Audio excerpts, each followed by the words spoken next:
Hey everyone, welcome back to Mark Talks Finance. And this week, we see that the market has been in the red. The Dow is down by a hair at 0.29%, and the overall S&P is down almost 2%, and the Nasdaq is down over 4%, which is a lot. Now, whenever this happens, you always see a dilemma, even though we hear things like time in the market is better than timing the market. I'm sure you've heard that one a million times. But what happens when the market takes a slide like we're seeing right now? What happens when you look at your portfolio and you see red across the board? To a lot of investors, seeing red everywhere triggers a dilemma, especially those that are used to investing regularly. And that question is, do you double down on your investments and pour in a lot more cash now? Or do you wait for a further pullback? Well, let's take a deeper look at this on today's episode, and we'll see if we can answer that question. And with that said, let's get right into it. Right after you drop a like down below for the algorithm. Okay, now let's get into it. First, let's take a look at the biggest problem on everyone's mind right now, and that is inflation. Now, if you look at a consumer price index, which tracks movement in the prices of goods and services bought by consumers, you can see that it's at its highest point in the last 20 years. Right now, this number is at 6.8%, which means that the things that you are buying today are 6.8% more expensive than they were at the same time last year. This is not a good sign for the economy, as a high inflationary environment will increase the opportunity cost of holding money, which essentially means that once this happens, putting your money in a savings account for the long term will be useless, as it rapidly decreases in value and can also lead to mass hoarding, since people will be concerned about the increase in prices, which can further lead to more shortages. Next, let's take a look at the consumer confidence and customer sentiment. The Consumer Confidence Index, or CCI, basically asks consumers how confident they are in the economy and measures how willing the average consumer is to spend on things like services, vacation, and other things that will boost the economy. A higher value means that consumers are more optimistic about their willingness to spend, while a lower value indicates that consumers are less willing to spend, and this pessimistic outlook could lead to a recession. As you can see, when the pandemic first hit, to no surprise, consumer confidence took a big hit due to uncertain times, and then recovered in 2021 as everyone started to adapt.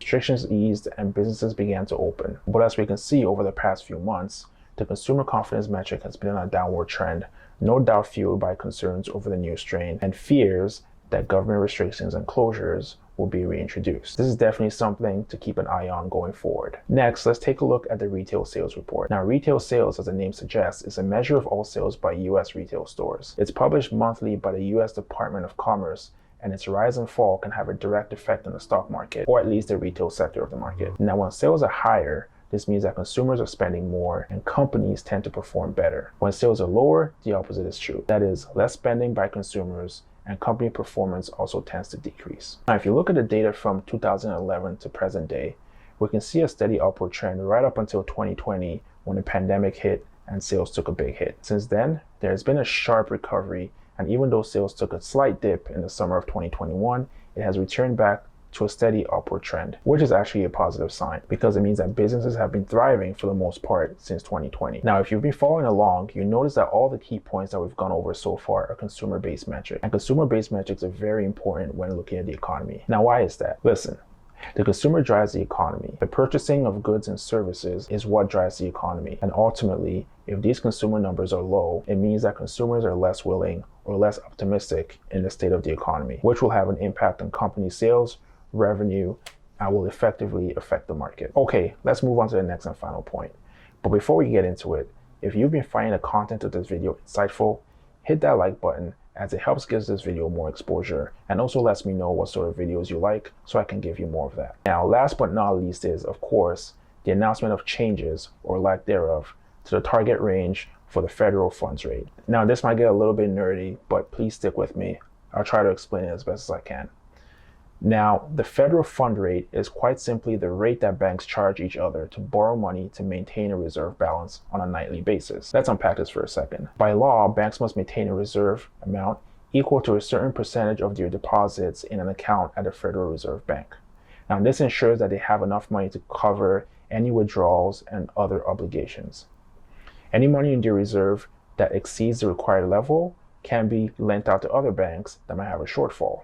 And if a bank doesn't have enough money to cover that, they can borrow from other banks that might have a surplus amount of money at and interest. Now, banks usually pass on these borrowing costs or interest rates to the customer.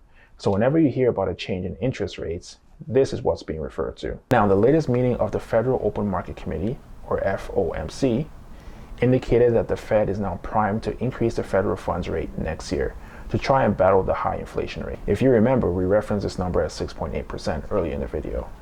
Now, as the interest rate rises, growth stocks in general will sell off as investors will rotate back into bonds, because bonds generally provide a safer, predictable return, especially in a high interest rate market. Now, I think in this climate, it probably makes sense to look at all factors as they're all connected. Economic catalysts affect the stock market. So if you look at these key indicators, it will help you make a better, more informed decision about investing. In my personal opinion, I think based on the latest news, there'll probably be more shockwaves to come as the Fed gets more aggressive with its bond tapering, and also if you factor in the impact of the new strains on businesses' ability to generate sales. If you dollar cost average while keeping an eye on certain stocks for big buys, I don't think that's a bad idea. If you do decide to go this route, just be sure to do your own research and analysis to decide what the right entry point will be for you. And with that, I'll bring this video to a close.